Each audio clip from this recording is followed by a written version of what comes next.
मानव sir, महाराष्ट्रामध्ये काही दिवसातच निवडणुकांची घोषणा होणार आहे.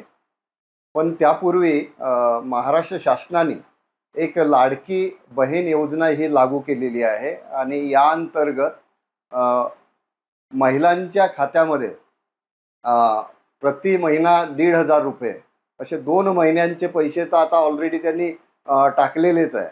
पण यामुळे संपूर्ण महाराष्ट्रामध्ये अशी एक चर्चा आहे, की याचा परिणाम निवडणुकीवर होणार का? आता ह्या संपूर्ण महिला म्हणजे महायुती सरकारला आता सध्याचं जे शासन आहे, त्यांनाच मतं देतील का?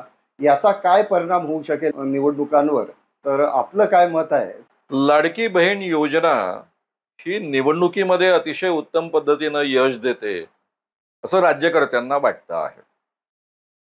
त्याचं कारण मध्य प्रदेशामध्ये ज्या पद्धतीनं यश मिळालं त्या पद्धतीचं यश आपल्यालाही मिळेल असं युती सरकारला इथल्या वाटतं आहे. पण मध्य प्रदेशमध्ये ती योजना आधीपासून सुरू होती. निवडणुकीच्या 5-6 महिने आधी त्यांनी त्यामधली रक्कम वाढवली. आधीपासनं शिवराज सिंहांवर शिवराज सिंह चौहान तिथले मुख्यमंत्री यांच्यावर तिथल्या स्त्रियांचा विश्वास होता, कारण आधीपासून या योजनेअंतर्गत काही पैसे त्यांना मिळत होते. त्यामध्ये त्यांनी वाढ केली, त्यावर त्यांचा विश्वास होता आणि कदाचित म्हणून तुम्हाला निवडणुकीमध्ये या पद्धतीचा रिझल्ट रिफ्लेक्ट झाला असेल, दिसला असेल. तसं महाराष्ट्रामध्ये होईल का? कारण महाराष्ट्रामध्ये यांनी अगदी निवडणुकीच्या तोंडावर ही योजना सुरू केली. पहिले 2 हप्ते 1,500 हजाराप्रमाणे 3,000चे ऑलरेडी पोचले. कदाचित आणखी एक हप्ता 1,500चा पोचेल. 3 महिन्याचे 4,500 पोचतील. जे निकष त्यांनी ठरवले ते निकष पण इमानदारीनं अंमलात आणण्याचा प्रयत्न केला नाही. कारण मॅक्झिमम लोकांच्या खात्यामध्ये पैसे जाऊ द्यायचे 2-3 महिन्याकरता, 4 महिन्याकरता, जोपर्यंत निवडणुका लागतायत तोपर्यंत, आणि त्याचा फायदा आपण निवडणुकीमध्ये उपटायचा, या अर्थानं ही योजना सुरू झालेली आहे.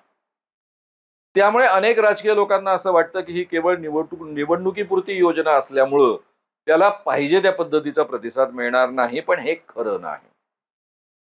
त्याचं कारण माझ्या माहितीप्रमाणे जे निकष लावल्यानंतर ज्या स्त्रिया उरतात त्या 100% स्त्रियांपैकी त्यातही साधारणतः 40% स्त्रिया ह्या गृहिणी आहेत, ज्या प्रत्यक्ष रोज मजुरी करत नाही किंवा महिन्यातले 26 दिवस 25 दिवस मजुरी करत नाही, अपवादात्मक एखाद्या वेळेस मजुरी करत असते. या लोकांकरता एका महिन्यामध्ये ₹1,500 इन्कम प्राप्त होणं, जी स्त्री कोणत्याही प्रकारे कमाई करत नाही, नवऱ्यावर आणि घरच्या लोकांवर डिपेंड राहते, तिला हे जे ₹1,500 महिन्यातनं मिळत आहेत आणि ते सरकारतर्फे येत आहेत, हा तिच्या प्रतिष्ठेचा, तिच्या अस्तित्वाचा आणि खऱ्या अर्थानं तिच्या गर्वाचा विषय ठरू शकतो. जी मजुरी करणारी स्त्री आहे, सगळ्या स्त्रिया काही एकूण 26 दिवस 27 दिवस काम नाही करत मजुरीचं. काही स्त्रिया 20 दिवस काम करतात, काही स्त्रिया 15 दिवस काम करतात, काही स्त्रिया 26 दिवस काम करतात. त्यांना सुद्धा ₹300 मजुरी असेल तर 5 दिवसाची मजुरी एकत्र आपल्याला सरकारकडनं आयती मिळते, हा मुद्दा त्यांना महत्वाचाच वाटणार आहे. त्यामुळे ज्या स्त्रियांच्या खात्यामध्ये हे पैसे जात आहेत त्यांच्याकरता तो मुद्दा अत्यंत महत्वाचा आहे, सायकोलॉजिकली महत्वाचा आहे आणि प्रॅक्टिकली आर्थिकदृष्ट्या त्यांना तो फायदा मिळत असल्यामुळं त्याचं रूपांतर वोटमध्ये होऊ शकतं, हे आपल्याला नाकारता कामा नये. यावरच्या सगळ्यात पहिल्या प्रतिक्रिया ज्या आल्या राजकीय पुढाऱ्यांकडनं आणि राजकीय नेत्यांकडनं, त्या अशा आल्या की हे सरकारचे पैसे बर्बाद करत आहेत, हे फक्त निवडणुकीपर्यंत पैसे देतील, एकदा निवडून हारले की त्यानंतर यांना पुढचे पैसे द्यायचेच नाहीये, मग पुढच्या सरकारला झक मारून ते पैसे द्यावे लागतील, नाही तर पुढचं सरकार बंद करून टाकेल, असं ते स्वतःच बोलायला लागले. हा स्वतःच्या पायावर धोंडा पाडून घेणं आहे. अनेकांची समजूत अशी होती की हे पैसे आधीच महाराष्ट्र सरकारवर 8 लाख कोटींचं कर्ज या युती सरकारने करून ठेवलेलं आहे. हे प्रचंड मोठं कर्ज आहे. गेल्या 2.5 वर्षामध्ये यांनी नुसते पैसे उधळलेले आहेत. अशा अवस्थेमध्ये जर सरकारला आणखी प्रचंड मोठा बोजा या लाडक्या बहीण योजनेच्या साठी भोगावा लागला किंवा त्यांच्यावर तो पडला, तर महाराष्ट्र सरकारचं कंबरडं मोडेल. त्यामध्ये जनतेचे जे चांगले उपक्रम आहेत ते अंमलात आणता येणार नाही, याची राज्यकर्त्यांना, नव्या येऊ घातलेल्या राज्यकर्त्यांना काळजी आहे. अलीकडच्याच काळामध्ये ही योजना सुरू झाल्यानंतर आणि 2 हप्ते जाऊन पोहोचल्यानंतर माझी उद्धव ठाकरेजींशी चर्चा झाली. त्यांच्या मनामध्ये हा मुद्दा होता आणि त्यांनी तो इंग्लंडच्या निमित्तानं माझ्या पुढ्यामध्ये मांडला. इंग्लंडचा एक रिपोर्ट मला दाखवला. त्या दिवशी पेपरमध्ये बातमी आली होती की इंग्लंडच्या पंतप्रधानांनी सगळं दिवाळ वाजवून ठेवलं देशाचं, लोकप्रिय योजना अंमलामध्ये आणून, आणि त्यामुळे इंग्लंड हे कर्जबाजारी झालं आहे, या पद्धतीची ती बातमी होती. पण महाराष्ट्र सरकारही या पद्धतीनं कर्जाचा बोजा वाढणार नाही का? त्यावेळेस मी त्यांना मुद्दाम ह्या गोष्टी सांगितल्या, त्यांच्या लक्षात आणून दिल्या की ही योजना अत्यंत लोकप्रिय असू शकते, स्त्रियांकरता ती अत्यंत महत्वाची असू शकते. त्यामुळे सायकोलॉजिकली आपण या योजनेचा विचार केला पाहिजे. तिचं रूपांतर मतांमध्ये होऊ शकतं, हाही विचार केला पाहिजे. आता राहिला प्रश्न, महाराष्ट्राचं त्यामध्ये नुकसान होणार आहे की महाराष्ट्राचा फायदा होणार आहे? ज्यावेळेस संपूर्ण अर्थव्यवस्थेमध्ये एक मंदी आलेली असते, रोजगार जवळपास निर्माण होण्याची प्रक्रिया थांबलेली असते, बेकारीचं प्रमाण प्रचंड वाढलेलं असतं, त्यावेळे बेकारी दूर करण्यासाठी आजच्या व्यवस्थेमध्ये लोकांची क्रयशक्ती वाढवणं आणि सर्वसामान्य माणसांची क्रयशक्ती वाढवणं हा एक उपाय असतो आणि तो अर्थशास्त्रामध्ये अत्यंत महत्वाचा उपाय मानला जातो. आता या स्त्रियांच्या खात्यामध्ये जे काही 1,500 रुपये महिना जाऊन पडणार आहे, वर्षाकाठी 18,000 रुपये त्यांना मिळणार आहे. हे जे 18,000 रुपये आहे, या स्त्रिया काय करतील? यातल्या मेजॉरिटी स्त्रिया 98%, 99% स्त्रिया आहेत, त्या दारूवर त्याचा खर्च करणार नाही, जुगारावर त्याचा खर्च करणार नाही, म्हणजे बायफळ खर्च करणार नाही. त्या स्वतःच्या संसाराकरता खर्च करतील, 2 भाज्या अधिक विकत घेतील, दूध दही विकत घेतील, पोरांकरता कपडे विकत घेतील, 4 घरामध्ये आवश्यक असणाऱ्या वस्तू विकत घेतील. आणि ह्या वस्तू मागण्यासाठी किंवा मागवण्यासाठी त्या काही टीव्ही घेणार नाही, त्या काही अशा इलेक्ट्रॉनिक्सच्या फ्रीज सारख्या वस्तू घेणार नाहीत, कारण ज्या कॅटेगरीतल्या ह्या स्त्रिया आहेत त्या ह्या ज्या छोट्या छोट्या गोष्टींवर खर्च करतील, तर 2016 पासून आपल्या देशामध्ये छोटे उद्योग आणि छोटे धंदे करणारे लोक पूर्णतः मोडकळीस निघालेले आहेत. त्यातले अनेक रोजगार बंद पडलेले आहेत, ज्याला आपण डिमोनेटायझेशन म्हणतो. 2016च नोटबंदी म्हणतो. 1000च्या आणि 500च्या नोटा आपण त्या काळात बंद केल्या. त्याचे अत्यंत वाईट दुष्परिणाम झाले की छोटे मोठे उद्योग पूर्णतः मारले गेले. त्यातले काही रडत खडत आज जिवंत आहेत, पण त्यांची लोकांकडे क्रयशक्ती नसल्यामुळं, लोकांना विकत घेण्याची लोकांमध्ये क्षमता नसल्यामुळं ते कसे बसे तग धरून आज जिवंत आहेत. ज्यावेळेस या एवढ्या मोठ्या संख्येनं स्त्रियांच्या हातामध्ये पैसा येईल, त्यांची क्रयशक्ती वाढेल, त्या आजूबाजूला वस्तू विकत घ्यायला लागतील, त्यातून छोटे मोठे उद्योग, छोटे दुकानदार यांचा व्यवसाय वाढायला लागेल, त्यातून रोजगार निर्मिती होईल आणि रोजगार निर्मितीच्या प्रक्रियेला चालना मिळेल, छोटे उद्योग, छोटे व्यवसाय वाढण्याला चालना मिळेल. हे अर्थव्यवस्था सुरू करण्यासाठी, अर्थव्यवस्थेला गती देण्यासाठी अत्यंत महत्वाचं पाऊल आहे. त्यामुळे सरकार हा जो पैसा स्त्रियांना देणार आहे तो वाया जाणारा पैसा नाहीये, त्यातनं अर्थव्यवस्थेला गती मिळेल, त्यातनं रोजगार निर्मिती होईल. या उलट मोदी सरकारनं 16 लाख कोटी कॉर्पोरेट्सचे माफ केलेत. त्यांचे NPA झालेले होते, बँकांकडनं त्यांनी कर्ज घेतलेले होते, सगळे कर्ज बुडीत खात्यामध्ये टाकण्यात आले, त्याच्यावरचं व्याज आधीच सोडून दिलं आणि व्याज विरहित 16 लाख कोटी रुपये त्यांचे माफ केले. व्याजासकट पकडले तर हीच रक्कम 30 लाख कोटींपर्यंत जाऊन पोहोचते. एवढी मोठी रक्कम ज्या भांडवलदारांना माफ केली, त्यातनं 1% तो सोडा, एक रोजगार त्यातनं निर्माण होत नाही.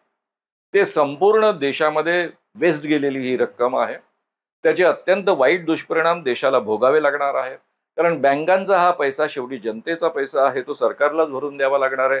त्याकरता एक तर सरकारला स्वतःच्या उत्पन्नातनं पैसा द्यावा लागणार आहे किंवा सरळ सरळ नोटा छापून महागाई वाढवून तो पैसा द्यावा लागणार आहे. This way or that way त्यामध्ये संपूर्ण देशाचं नुकसानच नुकसान आहे. पण लाडकी बहीण योजनेमध्ये हा पैसा वाटणं हे देशाचं नुकसान नाही, उलट देशाच्या अर्थव्यवस्थेला गती देण्याचा तो एक प्रकार आहे. हा मुद्दा मी मुद्दाम तीव्रतेनं उद्धवजी ठाकरेंपर्यंत पोहोचवला. मला काँग्रेसवाल्यांपर्यंत हा मुद्दा पोहोचवण्याची यासाठी गरज नाही वाटली, कारण मुळामध्ये काँग्रेसच्या न्यायपत्रामध्ये जे लोकसभेच्या आधी प्रसिद्ध झालेलं आहे, ज्याला आपण लोकसभेचा जाहीरनामा म्हणू शकतो, त्या जाहीरनाम्यामध्ये त्यांनी प्रत्येक स्त्रीला महालक्ष्मी योजनेखाली 1,00,000 रुपये देण्याचं अभिवचन दिलेलं होतं. म्हणजे दर महिन्याला 8,500 रुपये. आता केंद्राजवळ जेवढा पैसा असतो तेवढा पैसा राज्याजवळ नसतो, म्हणून हे शक्य नाही एवढा पैसा देणं. पण ऑलरेडी काँग्रेसची सरकारं ज्या ठिकाणी आहेत, कर्नाटकमध्ये दर महिन्याला या महालक्ष्मी योजनेखाली 2,000 रुपये दिले जात आहेत. तेलंगणामध्ये 2,500 रुपये दिले जात आहेत. त्यामुळे महाराष्ट्रामध्ये सुद्धा या पद्धतीनं पैसा देणं उचित ठरणार आहे. त्यामुळे काँग्रेसवाल्यांनी खरं म्हणजे हे सहजतेनं स्वीकारायला हवं आहे. मी स्वतः पृथ्वीराज चव्हाणांशी बोललो, त्यावेळेस ते म्हणाले आम्ही 2,000 रुपये देण्याचा विचार करतो, आमचं जवळपास डिसिजन होऊन जाईल महाविकास आघाडीचं. त्यानंतर मी जेव्हा वडेट्टीवारांना भेटलो, तर वडेट्टीवारांनी ऑलरेडी त्या दिवशीच्या प्रेस कॉन्फरन्समध्ये आम्ही दर महिन्याला महालक्ष्मी योजनेखाली 3,000 रुपये देणार आहोत असं जाहीर केलेलं आहे. म्हणजे थोडक्यामध्ये महाविकास आघाडीनं हे जाहीर करायला पाहिजे, जाहीररित्या बोलायला पाहिजे. आणि माझ्यासारख्या कार्यकर्त्यांनी ज्यांना असं वाटतं की महाविकास आघाडी निवडून यावी, त्यांनी जाहीररित्या असं बोलायला पाहिजे की लाडक्या बहिणींनो, तुम्ही मुळीच घाबरू नका. हे जे तुमचे आजचे उद्दाम भाऊ आहे, तुमच्या खात्यामध्ये जे 1,500 रुपये टाकतायत, त्याच्या मोबदल्यामध्ये तुम्ही त्यांना मतं देण्याची गरज नाही. कारण हे अत्यंत उद्दाम भाऊ आहे. त्यातले एक भाऊ, त्यांचं नाव महेश शिंदे. ते महेश शिंदे नावाचे जे आमदार आहेत, त्यांनी धमक्या दिल्या की निवडणुका होऊन जाऊ द्या, तुम्ही जर आम्हाला मतं नाही दिली तर तुमची नावं आम्ही या योजनेतनं काढून टाकू, तुम्हाला पैसे मिळणार नाही. दुसरे आमचे रवी राणा नावाचे अमरावतीचे आमदार आहेत, त्यांनी वेगळीच धमकी दिली. ते म्हणाले याद राखा, आम्ही तुम्हाला हे पैसे देऊन राहिलो, त्याच्या मोबदल्यात आम्हाला तुम्हाला मतं दिली पाहिजे, मतं नाही दिली तर पैसे परत घेऊ तुमच्याकडनं. आता हे पैसे काय यांच्या बापाचे पैसे आहेत का?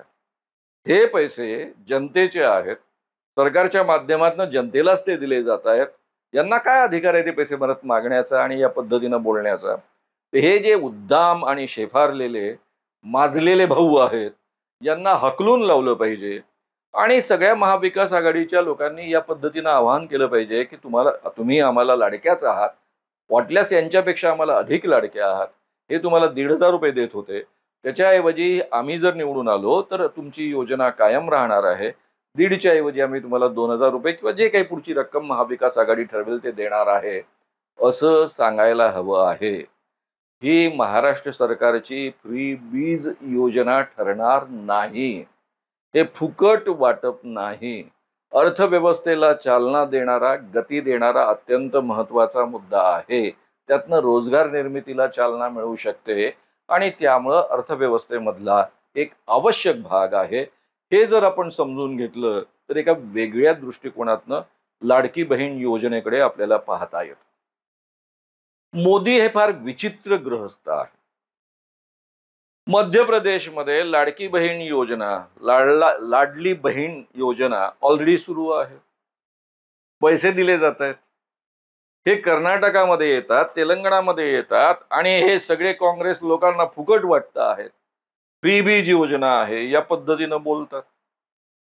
म्हणजे केवढा दुटप्पीपणा आहे. आणि त्यांचंच सरकार महाराष्ट्रामध्ये आहे आणि ती लाडली बहीण योजना जाहीर करत आहे. म्हणजे तुम्ही जे करता आहात ते सगळं वाईट, आम्ही जे करतोय ते चांगलं, या पद्धतीनं बोलणारी ही माणसं असल्यामुळं मोदींच्या म्हणण्याला तर आपण 1% सुद्धा महत्व देऊ नये. आणि तसंही मोदींना अर्थव्यवस्थेतलं काही कळत नाही. ते केवळ भांडवलदारांचे एजंट आहेत. याच्या पलीकडे आणखी त्यांना दुसरं अर्थव्यवस्थेला काही कळत. शाम मानव चैनल को आपका समर्थन देने के लिए चैनल को जरूर सब्सक्राइब करें। चैनल के नोटिफिकेशन पाने के लिए बेल आइकन भी दबाएं।